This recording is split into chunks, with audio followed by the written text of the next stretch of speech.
llegado hasta nosotros, en forma de república comunista, pero sigue siendo un imperio. De los imperios antiguos, los unos fueron como el de Alejandro y el de Gengis Khan, y ya en la cronología contemporánea, los de Napoleón, Hitler o el Japón, personales y efímeros. Otros, con débil base demográfica y con predominantes objetivos comerciales, fenicios y griegos, 2 milenios después, portugueses y holandeses, en pequeña escala venecianos, hubieron de limitarse al establecimiento de una red de factorías y a la posesión de las fuerzas navales de enlace y protección de rutas. Varios, el egipcio, el asirio, el persa, básicamente potencias regionales, como lo serían en la época contemporánea los imperios centrales germanos. En fin, otros, así el ruso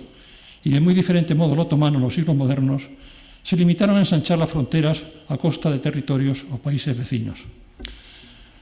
A partir de 1500, la extraversión europea, junto con la creatividad cultural de la Segunda Edad de Oro tras la clásica Helena de Occidente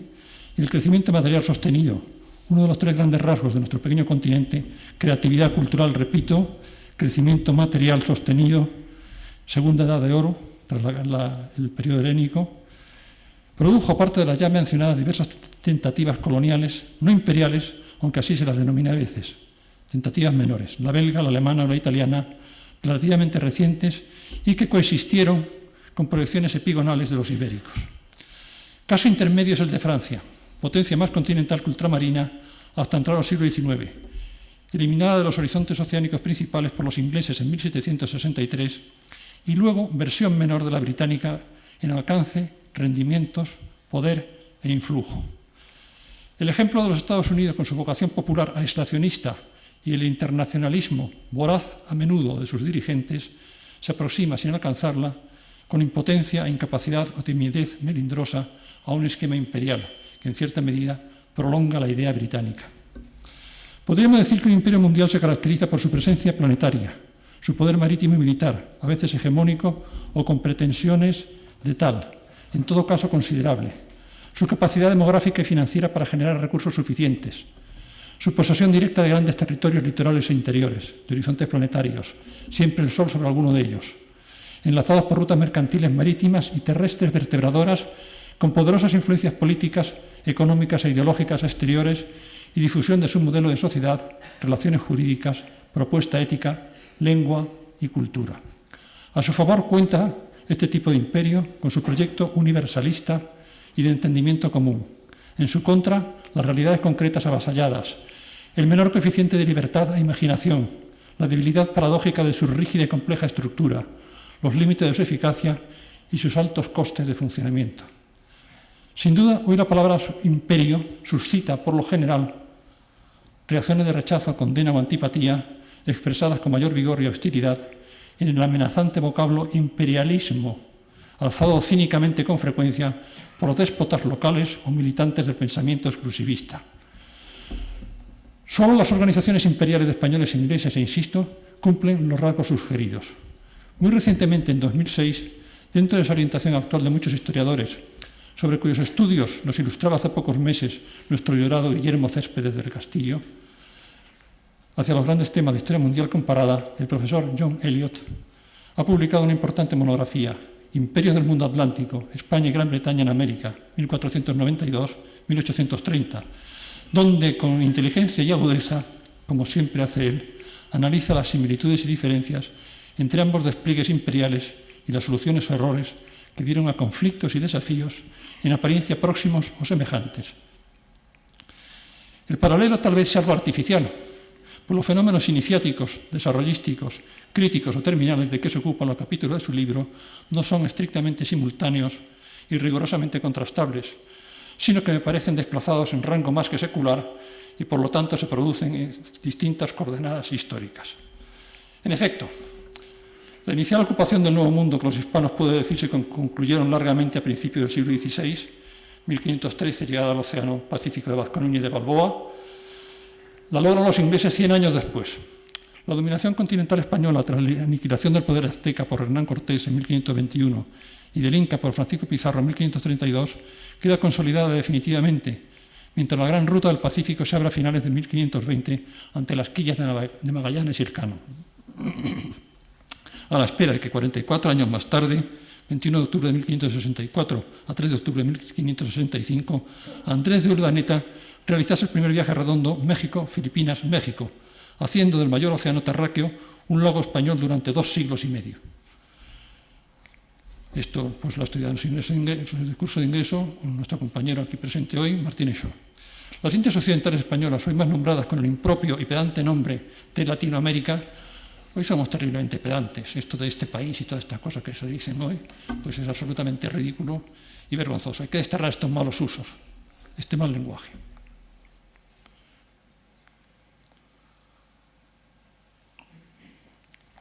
Esta Hispanoamérica era una vigorosa realidad administrativa, urbanística y cultural, con recursos mineros explotados con tecnología avanzada, vitales para la economía capitalista europea en 1570,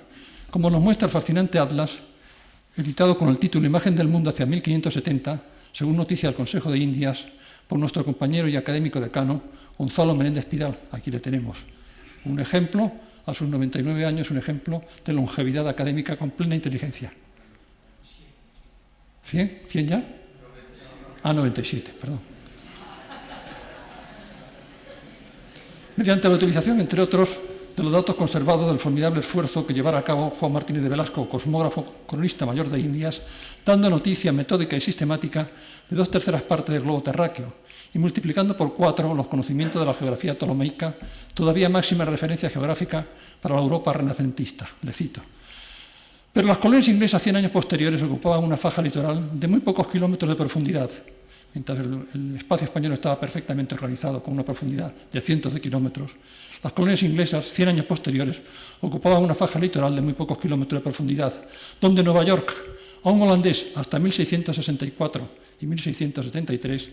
era un villorrio de menos de 1000 habitantes, a años luz de las docenas de buenas ciudades hispanoamericanas. Ver su distribución, tamaño y densidad en mapas de la página 52 y su somera descripción en las páginas 91 a 123 de la costa del interior. Solamente en la Nueva España, y sirve de ilustración, se edificaron varios miles de iglesias y catedrales durante el 600. El imperio inglés, cuyos orígenes deben buscarse en la resistencia isabelina frente a Felipe II, tras los desastres navales de Carlos I Estuardo y a la sombra de la interminable guerra hispano-holandesa de los 80 años, 1568-1648, durante la cual la Marina de Guerra española fue destruida para un siglo en 1639, consiguió definidas ventajas frente a los Países Bajos y a la monarquía hispánica, las dos máximas potencias de la primera mitad del siglo XVII. Siempre se piensa en Inglaterra, Francia, estos son los grandes poderes. No, los pueblos que luego han decaído han perdido también su historia junto con su poder. Y Holanda y España fueron las grandes potencias hasta mediados del siglo XVII. Con la obra de Cromwell, siendo la toma de Jamaica, el corte de las comunicaciones atlánticas españolas y la pérdida de Dunkerque de 1655 a 1658, éxitos de la República Cromwelliana, determinantes en el declive del poderío hispano,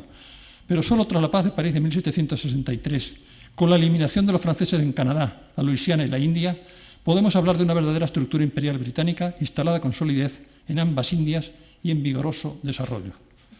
Es bien sabido y evidente que la independencia de los Estados Unidos no supuso una catástrofe para Inglaterra de las dimensiones que tuvo para nuestro país la guerra de independencia hispanoamericana, sino un acicate para alcanzar nuevos objetivos imperiales ultramarinos.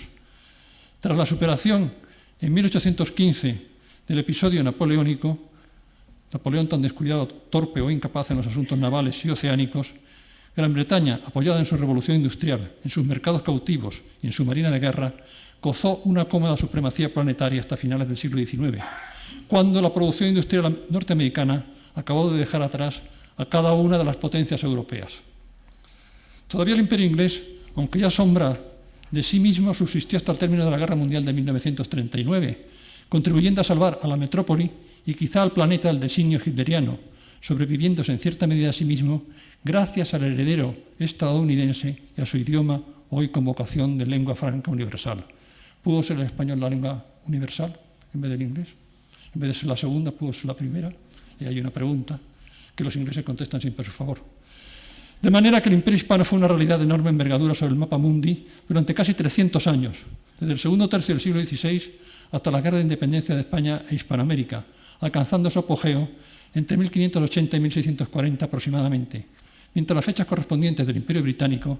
apenas pocas décadas su contemporáneo y rival, más bien su sucesor, hay un relevo de imperios, a mi juicio, en este terreno, serían desde el último tercio del siglo XVIII a mediados del XX, unos 200 años, con sus máximos de predominio mundial, luego de la captura de Napoleón y hasta la conclusión del siglo. Los ingleses, cuya hegemonía posterior y peso publicístico editorial ha facilitado la aceptación oficial de su versión del pasado, se han empeñado desde siempre en sobredimensionar, como se dice ahora, y dignificar su papel histórico en el conflicto imperial con España, pretendiendo, por ejemplo, que la por ellos llamada burlonamente Armada Invencible, que seguimos repitiendo esta historia en los temas del tenis y de otros más, a cuyo fracaso tantísimo colaboró, por cierto, la actuación de los neerlandeses, significase cuádruple y flagrante falsedad una gran victoria naval de sus heroicas escuadras frente a los anticuados buques del sur,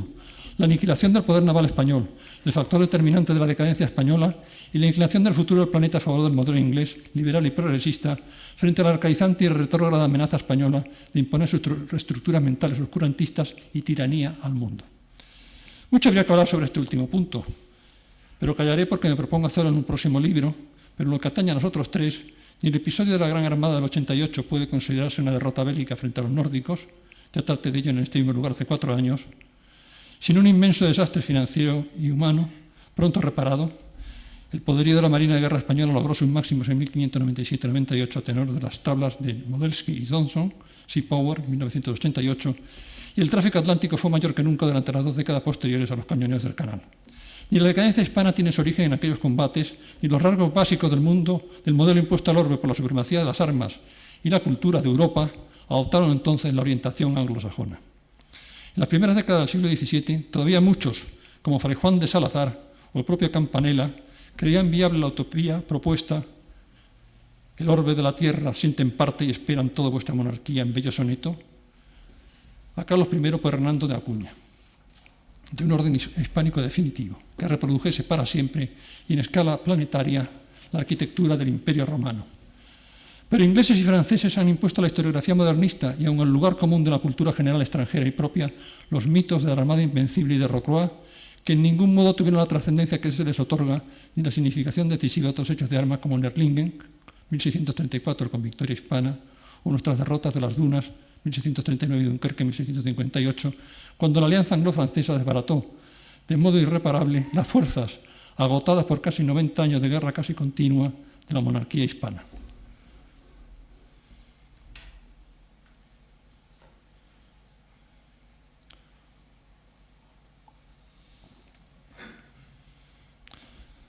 Me siento constantemente vigilado por los ojos implacables de nuestro director, diciendo que el reloj avanza. Para poner más en evidencia la inconsistencia y absurdo de semejantes enfoques, voy a mostrar a continuación los verdaderos puntos débiles y fallos del engranaje imperial español y a destacar los más terribles fracasos y catástrofes del poder naval de Inglaterra, que por otra parte con tanta obstinación y daño ciertamente castigó las posesiones, las rutas, los intereses y los buques de guerra y mercantes españoles durante la segunda mitad del siglo XVI hasta 1808. Era empresa difícil, mucho más de lo que nos pueda parecer, la defensa de las costas y dominios imperiales hispanos, esparcidos por el mundo entero y objeto de apetencias continuas, tanto por parte de las ascendentes burguesías nórdicas y de los otros estados europeos, excluidos del reparto alejandrino del orbe entre castellanos y portugueses en virtud de las célebres bulas escalonadas de 3 y 4 de mayo a 26 de septiembre de 1493, véase de nuestro compañero académico Romeu de Armas el Tratado de Tordesillas en 1992, como por la codicia y números aventureros de todas las naciones, lo mismo corsarios regulares que individuos y buques piratas, fuera de cualquier ley, máxime en el régimen mercantilista vigente, que contemplaba la acumulación de riquezas, en especial de metales preciosos, mediante el comercio ventajoso u otros procedimientos menos ortodoxos, como el mejor método de lograr prosperidad económica y poder político, y signo evidente de haber alcanzado tales objetivos. También hemos de considerar las limitaciones de la población castellana, que hasta 1700 osciló entre los 4 y los 6 millones de habitantes. Aquí tenemos a Vicente Pérez Moreda, está por aquí, ¿verdad? Que levante la mano. El mejor demógrafo español, también miembro de la Academia, por supuesto. Está de acuerdo con las cifras. Bueno, me da su bendición. Para atender a la agricultura, la industria, el transporte, el comercio y otros servicios, al mismo tiempo que su juventud marchaba y moría en los frentes de batalla y mares del viejo mundo y de los nuevos. Jamás nación alguna, admiró Nietzsche, hizo esfuerzo semejante al de la española entonces. La política exterior de los reyes católicos y de Carlos I había preferido la amistad con Inglaterra, lo que por un lado favorecía la contención del primer expansionismo francés de la Edad Moderna, antes del segundo y del tercero, con Luis XIV y con Napoleón, y por el otro la seguridad de nuestras navegaciones cantábricas y el enlace de los territorios de Borgoña y el Flandes carolino, de gran interés económico, aparte del dinástico, para la península ibérica. De esto nos hablaba el otro día el profesor Luis Suárez con su oratoria magnífica. Casi desde los primeros días de la conquista comenzaron los asaltos contra las navegaciones y posesiones españolas por quienes no estaban conformes con la interpretación del Testamento de Adán realizada por el Papa Alejandro VI. Después de esta primera fase de ataques inconexos y mecanismos defensivos más o menos improvisados, se pueden distinguir tres etapas mayores en la articulación y defensa imperial hispana. Primero el tiempo de los Felipe II, III y IV, hasta las paces de Westfalia y los Pirineos, que cierran el círculo del protagonismo político y militar europeo de España. El siglo europeo de España, qué bonita frase, y tan real, o el siglo de la preponderancia española, como han dicho los franceses también, pero sobre todo me gusta hablar del siglo europeo de España, o el siglo de la Europa española, si prefieren. Segundo, desde esta fecha hasta el fallecimiento de Carlos II, el cambio de dinastía, y el tercero, el largo siglo borbónico, que concluyen las guerras ultramarinas de 1810 a 1826, con la desaparición del nombre y los colores de España del mapa continental americano, tras la capitulación del general Rodil al frente de aquel grupo de hombres leales decididos a servir a su rey, en la fortaleza del Callao el 23 de enero de este último año. En continuación de las directrices propuestas por las alianzas dinásticas de Fernando e Isabel,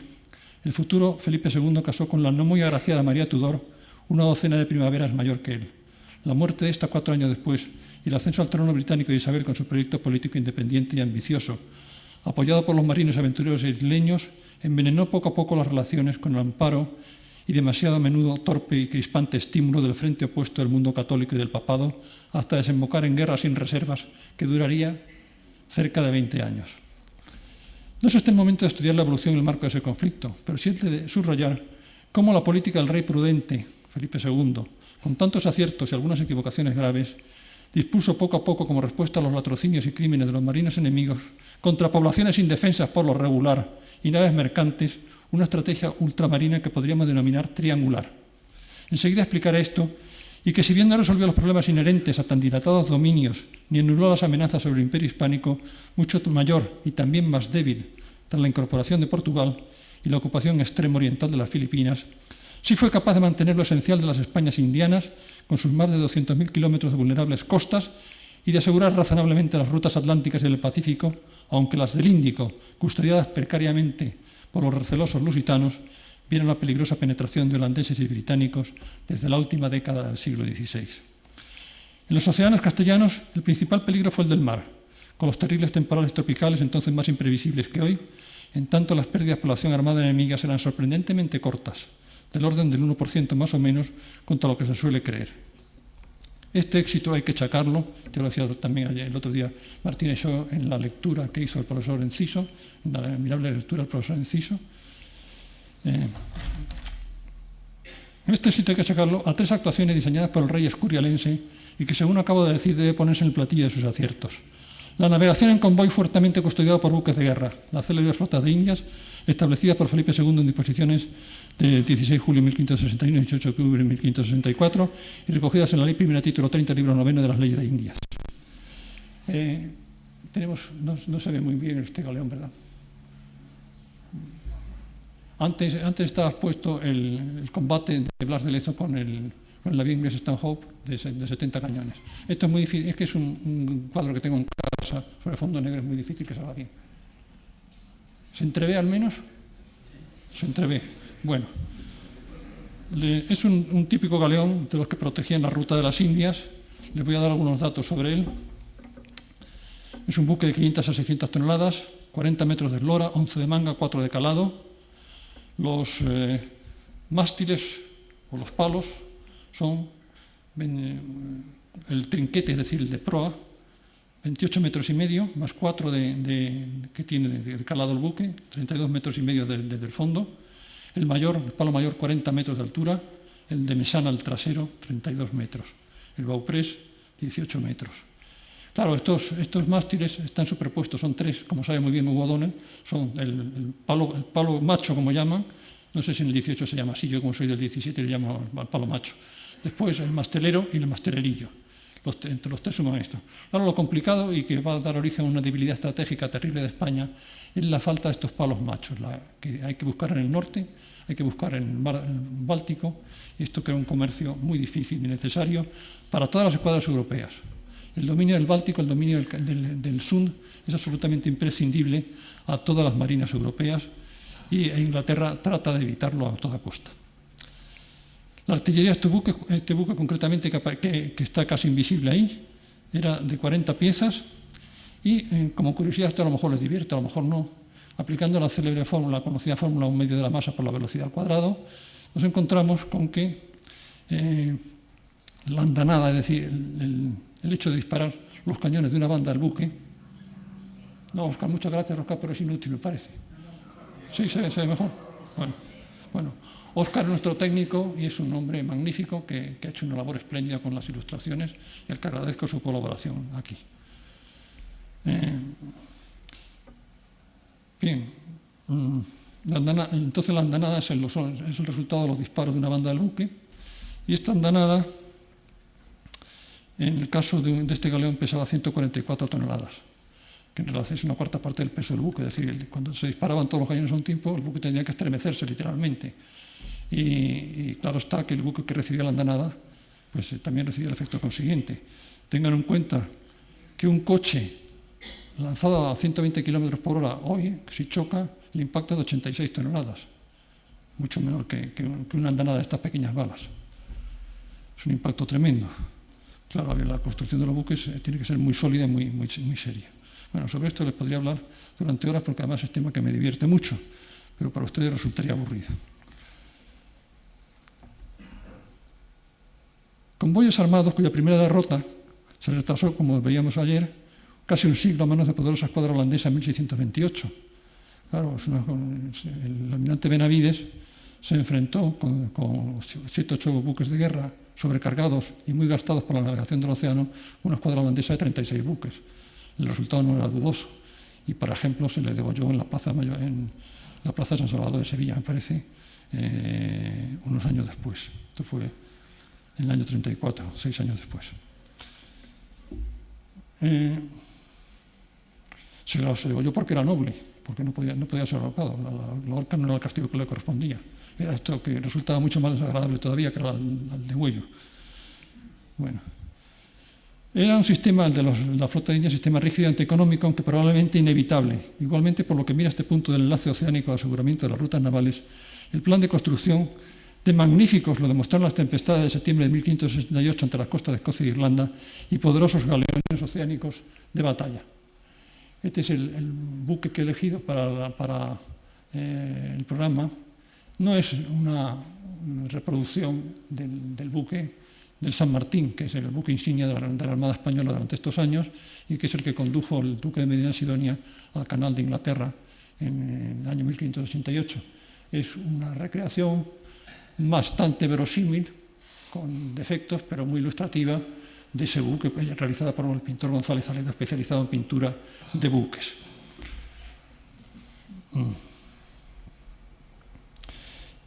El poderoso galeones oceánicos de batalla emprendido en la década de 1580 que ha estudiado recientemente José Luis Casado Soto. Efectivamente, viendo los nuevos buques de batalla ingleses, yo acepto este anglicismo de buque de batalla porque me gusta, me resulta sonoro, significativo, como le resultaban a Don Quijote ciertas expresiones, buque de batalla. Pues estos buques de batalla trataron de corresponder al auge de la nueva construcción inglesa de buques especializados en el combate y demostraron su calidad en múltiples ocasiones, entre otras en esta aventura por el norte de Inglaterra, que resistieron perfectamente en aquellos mares tremendos. En segundo lugar, la defensa pasiva representada por el plan de fortificación de los puntos estratégicos de las costas indianas encomendado al ingeniero Antonelli. Por último, tenemos, primero, refuerzo de las escuadras de protección de las rutas oceánicas hacia América. Segundo, en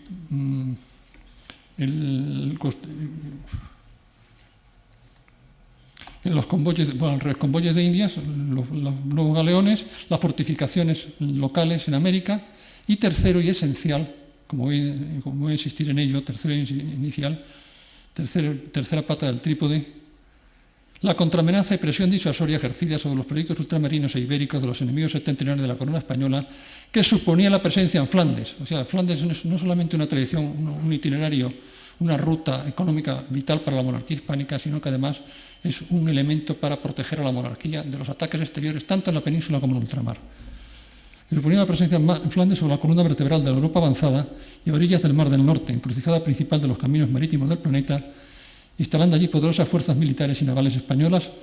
además de la facilidad de información y propaganda y el acceso más fácil a tecnología, manufacturas y mercancías imprescindibles para evitar la parálisis o dependencia del colocio hispano que permitía el dominio del País Bajo obediente. Es decir, esta España europea, instalada en el corazón más avanzado de Europa, en Flandes,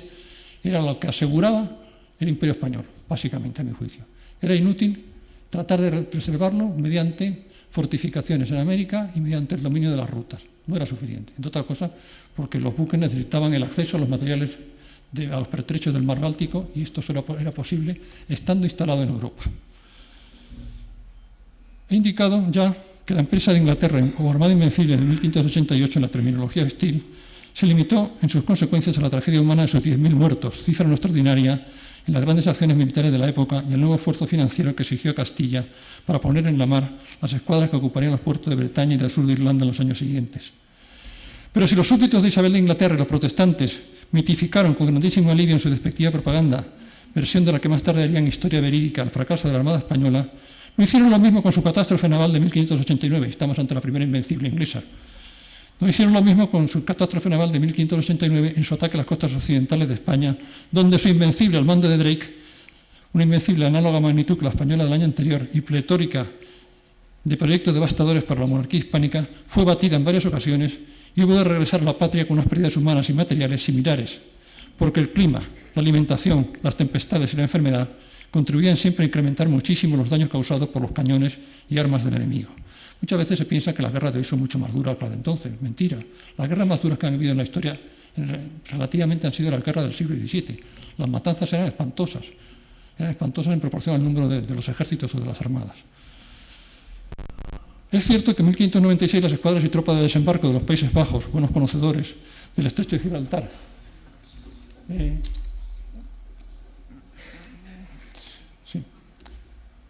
del estrecho de Gibraltar y de Inglaterra, saquearon la por entonces desprevenida y casi indefensa plaza de Cádiz. Aquí lo tienen, la toma de Cádiz, toma de Cádiz de la que se burló, de Cervantes, de Felipe II y de Medina Sidonia, por la falta de habilidad en la defensa de la plaza. Saquearon la por entonces desprevenida casi indefensa plaza de Cádiz, pero hoy debo subrayar los grandes desastres navales ingleses silenciados por la historia anglógrafa. El reinado de Felipe III en sus diversas facetas viene siendo objeto de hace algún tiempo de interés por los historiadores, destacando últimamente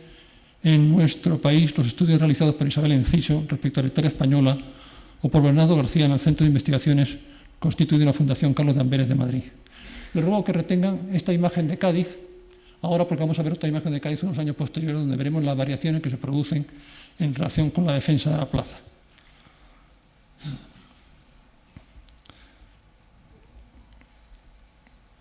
Desde el punto de vista de la gran política internacional, nos interesa recordar solo, en este apretado resumen, luego de la paz con Francia de 1598 y de la muerte de la reina inglesa, el Tratado de Paz con Inglaterra, cuyo articulado a la manera de una estrategia secular preferente se repitió en los acuerdos de 1630 y de 1680 y que ahora supuso una cierta satelización de Londres respecto a Madrid, en especial gracias a la magnífica labor, encomia aquí el reciente libro de Juan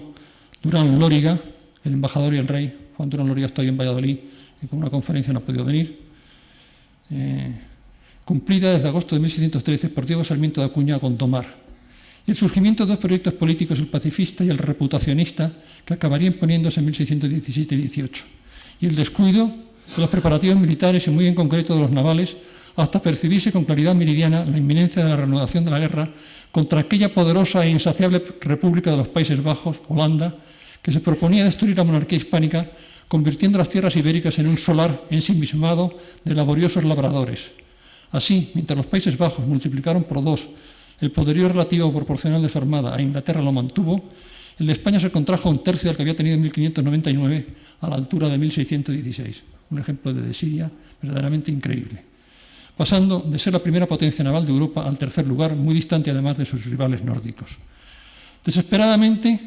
a última hora va a hacerse un ya tardío esfuerzo de rearmamento marítimo de las escuadras de España y Flandes. Sin embargo,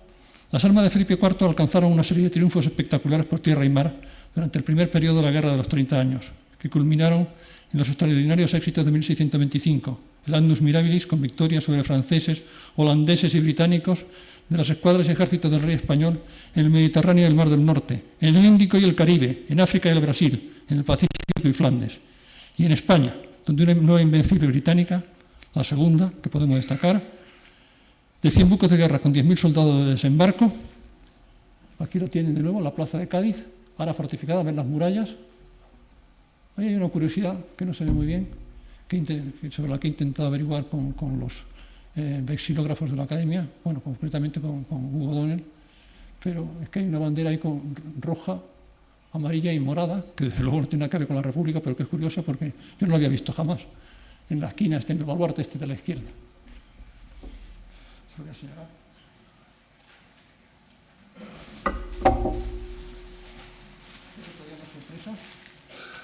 La bengala o bastón de mando de Spínola.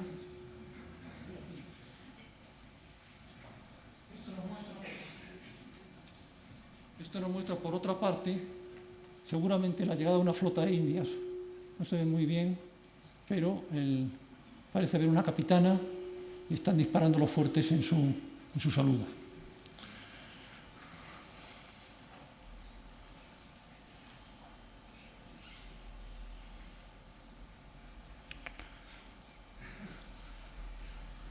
Las escuadras en España de una nueva invencible británica de 100 buques de guerra se estrelló contra la defensa de la plaza de Cádiz, volviendo a Inglaterra tan corta de fuerzas que no las tuvo ni para dar cazas al Cabo San Vicente a una corta división de la flota de Indias y con daños materiales tremendos y bajas humanas que muchas naves alcanzaron entre muertos, heridos, enfermos y desaparecidos el 90% de su dotación, mereciendo en el calamitoso episodio el triste honor de ser seleccionado por el profesor Geoffrey Regan para figurar el primero de 11 ejemplos en su conocido libro 1987 sobre la incompetencia militar, con la anual Singapur 1942, Suez 1956, etc. Segundo tremendo fracaso, mayor que el de la Armada Invencible del 88 de Felipe II.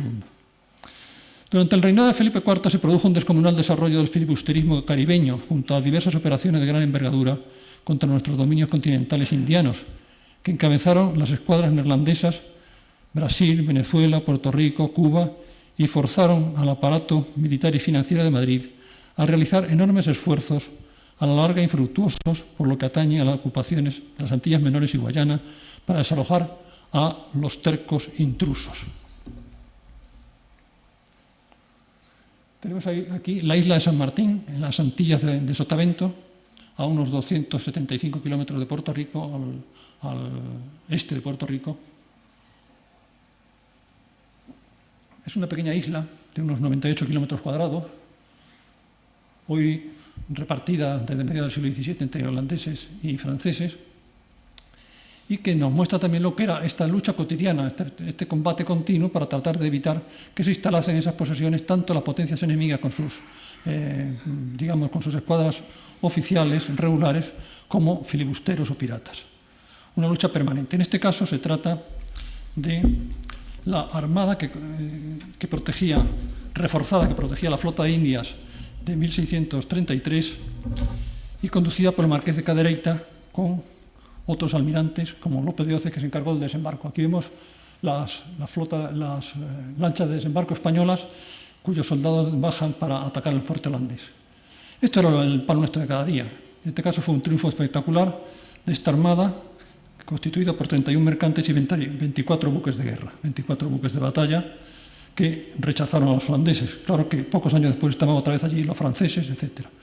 En el 38 estaban los franceses, España lo recuperó del 40 al 48. Bueno, una lucha continua en todas las Antillas, en todas las partes del Caribe y del mundo, la monarquía combatiendo continuamente de forma aislada contra todos sus enemigos.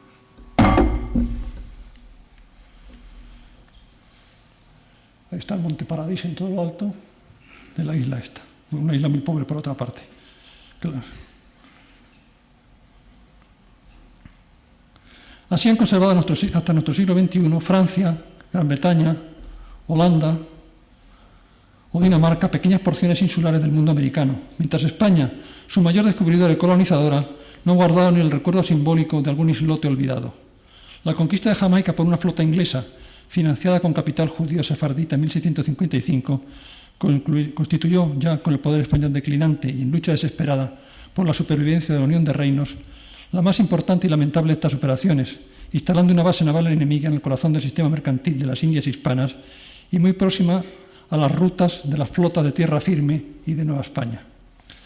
Desde la paz de los Pirineos, en la que Felipe IV renunciaba a continuar desempeñando un papel principal europeo para limitarse a los asuntos ibéricos, mediterráneos y ultramarinos, España redujo, para contrarrestar las desmesuradas pretensiones de Luis XIV,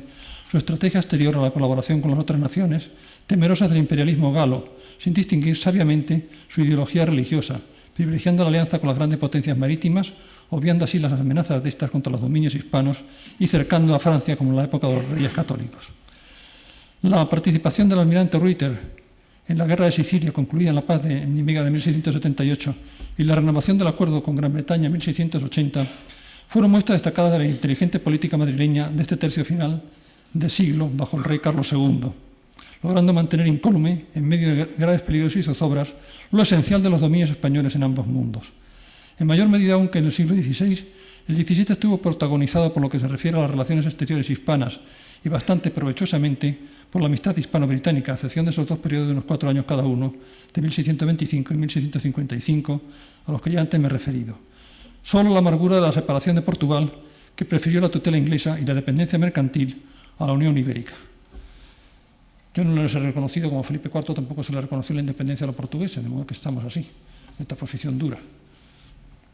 El largo primer siglo borbónico que comienza la guerra de sucesión, el nuevo estilo de gobierno centralista y uniformador, los decretos de nueva planta, analizados en esta academia no hace muchos meses, y la paz de Utrecht, liquidadora de la monarquía hispánica e instauradora de un reino de España cada vez menos europeo y más atlántico, y también más periférico y provinciano desde el punto de vista cultural, concluye con la que, junto con el cortocircuito imperial de 1640 y 1659 y a la guerra civil de 1936, completa el trío de mayores catástrofes y, a mi juicio, la más grave de la historia nacional a lo largo de los últimos 500 años. La intersecular que se despliega sobre la sufrida piel de toro de 1790 a 1840 al menos, y que en pleno despliegue de la revolución industrial por Europa y América dejó retrasada y dependiente la economía española. La nueva dinastía francesa terminó por imponer a Madrid un nuevo estilo de actuación exterior, luego concretado en los pactos de familia. Aquí el profesor Palacio Atar tiene libros y tiene estudios sobre este tema muy importantes. Cambio que invertía la tendencia a la política de los Habsburgo y que implicaba grandes riesgos a causa del poderío oceánico de Gran Bretaña, que durante los 3 primeros cuartos del XVIII superó siempre el 40% de las unidades de batalla de las escuadras europeas, máxime teniendo en consideración que a partir de la quinta década de dicho siglo, España se convirtió en una potencia casi exclusivamente atlántica, con una altísima dependencia, pese a la debilidad de su flota mercante, de sus tráficos en ese océano, fuente grande de riqueza,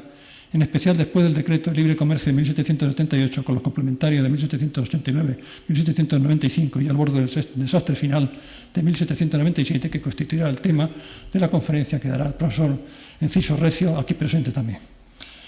La conocida utopía formulada por el marqués de la Ensenada de igualar las fuerzas de mar de Inglaterra, uniendo las de España a las de Francia y las militares de esta, sumando a las españolas a las inglesas, ingenuidad cuyo manejo hubiera requerido genios del arte político y que en cierto modo también reflejaba los desiderata de París y Londres, maquiavélico proyecto que hubiera hecho de Madrid el árbitro de los conflictos entre las grandes potencias marítimas y occidentales, funcionó bastante mal en la práctica y al final de modo desastroso. Más inteligente y por supuesto difícil, dadas las ambiciones imperiales británicas, hubiera sido la amistad con Inglaterra, dejando los afectos familiares borbónicos para la correspondencia. El plan de construcciones navales se puso en marcha ya con Alberoni y Patiño, trabajando con gran diligencia y calidad los astilleros ibéricos y de la lo mismo que la fábrica de artillería de Lérganes y la Acabada, de las que trataré en la próxima sesión de este ciclo de conferencias. No me abandonen en la conferencia del lunes, porque es muy buena la conferencia del lunes. Los navíos de línea españoles, que al filo de 1730 representaban el 10% de los europeos, doblaron su proporción hacia 1760 y la mantuvieron ese 20% total, punto más, punto menos, algo por debajo de Francia. Bueno, aquí tenemos una imagen de 5 de los modelos de 3 puentes españoles del siglo. De los 5 buques de los 12 navíos de 3 puentes. ¿Qué son un navío de 3 puentes? Pues la fila, digamos, las cubiertas que montan cañones. Aquí pueden ver el Santana arriba, que tuvo 7 gemelos, el Concepción a la izquierda, con su gemelo San José, que nos aparece ahí naturalmente, el Real Felipe, el más antiguo, de 1732, el primero de los 3 puentes españoles, allí el Santísima Trinidad, que va a aparecer después, aquí el Rayo, 2 puentes reconvertido casi a 3 puentes, y finalmente el Montañés, el mejor de los navíos españoles construido nunca, 2 puentes, este es un navío más pequeño, de 74 cañones, un navío fantástico que alcanzaba fácilmente los 15 nudos por hora, es decir, casi la navegación de un buque de hoy. Pues que son 25 kilómetros por hora, pues un navío de línea regular pues va a 40 kilómetros por hora, no era mucho menos. Y que en el viaje a Filipinas de 1797 a 1803 para proteger el archipiélago tuvo un papel importantísimo, demostró sus cualidades marineras. Un fantasnavío que se perdió luego por la desidia española y por la falta de comunicaciones con el norte europeo y el Báltico. Este es el Santísima Trinidad, el mayor buque construido nunca, que el mayor buque de vela, de guerra, de estas clases, de estas características, que surcó los mares europeos durante el siglo XVIII. El navío más deseado por los ingleses, con 4 puentes, surgió como un 3 puentes construido en La Habana, después se le añadió un 4º puente y fue el único navío de 4 puentes en navegar. Este buque, que tenía pues una longitud de 61 metros,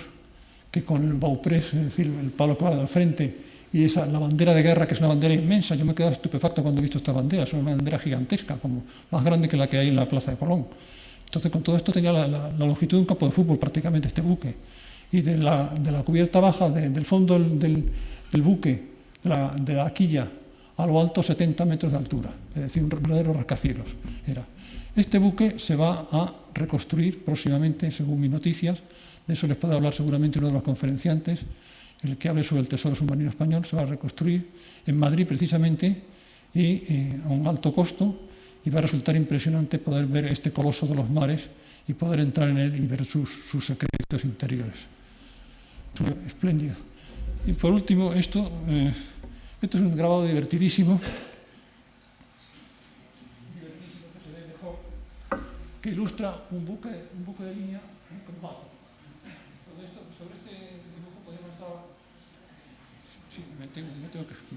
Sobre este dibujo podríamos estar hablando horas y horas, pero pueden ver ahí que ha salido una bala enramada por arriba, una palanqueta por abajo. Los círculos esos oscuros no significan nada más que números para remitir el lector al texto, pero pueden ver encima de la segunda bola negra, pueden ver una palanqueta, 2 balas que se dirigen hacia el enemigo, arriba una bala enramada para destrozar las velas del enemigo, los cañones pesados en la primera batería, cañones de 36, cañones de 24 en la segunda, en la más alta cañones más ligeros. Grupos para que esto a lo mejor lo quería Hugo O'Donnell, yo se lo ofrezco, si no lo va a utilizar, se lo ofrezco esto, para el zafarrancho de combate, y bueno, se puede ir recorriendo todo el buque. Muy interesante también en esta rápida visión, en el puente segundo, en la segunda batería, pueden ver que ha estallado una bala, lo voy a marcar ahora,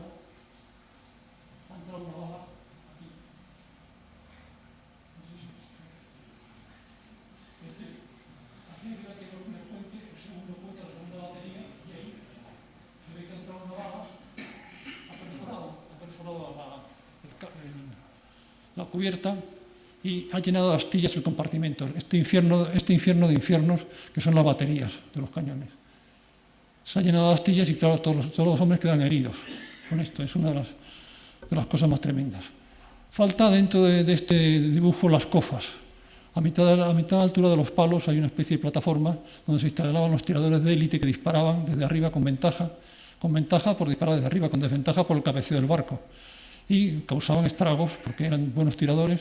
y si tenían un poco de suerte podían causar daños gravísimos, sobre todo en los altos oficiales del buque enemigo. Así murió Nelson, por ejemplo, así murió Churruca, en el caso español.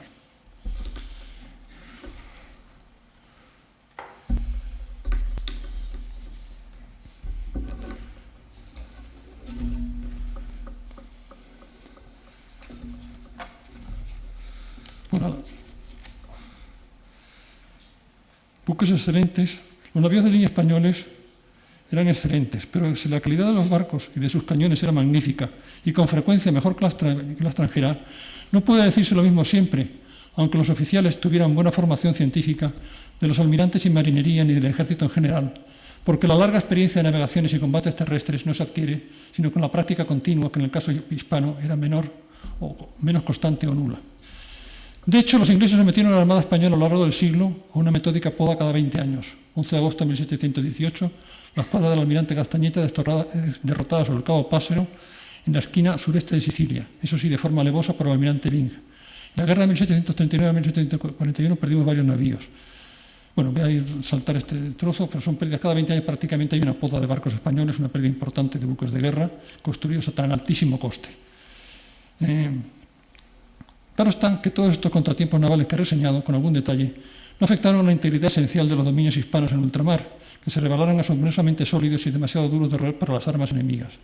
De hecho, en los combates menores americanos de todo aquel siglo, los ejércitos españoles, ofensivos o defensivos, doblaron a los británicos. Según mi contabilidad, y el mayor de ellos sin duda, fracaso de una nueva invencible, la tercera, de los británicos que con bravuconería ridícula se permitieron acuñar medallas glorificadoras de su presunta conquista antes de realizarla, y concretamente poniendo en ridículo al pobre don Blas de Lezo, a ese hombre con una pierna menos, un brazo menos y un ojo menos, aparte de que tenía el cuerpo acribillado de heridas. Le presentaron en las medallas acuñadas en Londres como arrodillado ante el almirante inglés Verno, cubriéndose de ridículo con todo esto. Esto contrasta esto con la elegancia española en Breda,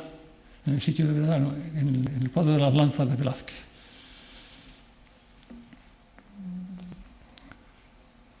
Esta tercera invencible tuvo lugar en la bellísima ciudad de Cartagena de India, donde el bravo almirante Blas de Lezo, que ya tenía en su hoja de servicio brillantes notas a costa de los ingleses, las hemos visto antes al principio, y cuya gesta en 1741 ha sido estudiada y exaltada en muchas ocasiones, y últimamente por el colombiano Pablo Victoria en su apasionado y apasionante libro El día que España derrotó a Inglaterra, y obtuvo un aplastante triunfo que probablemente salvó del desquiciamiento y ruina a las Indias españolas. Gran Bretaña, en efecto, había decidido partir en dos los dominios hispanoamericanos, a fin de mejor apoderarse luego de ellos o desarticularlos. Y el efecto, luego de una serie de ataques de que no podemos ocuparnos, lanzó 36 navíos de línea. En Trafalgar los buques españoles que combatieron fueron 15.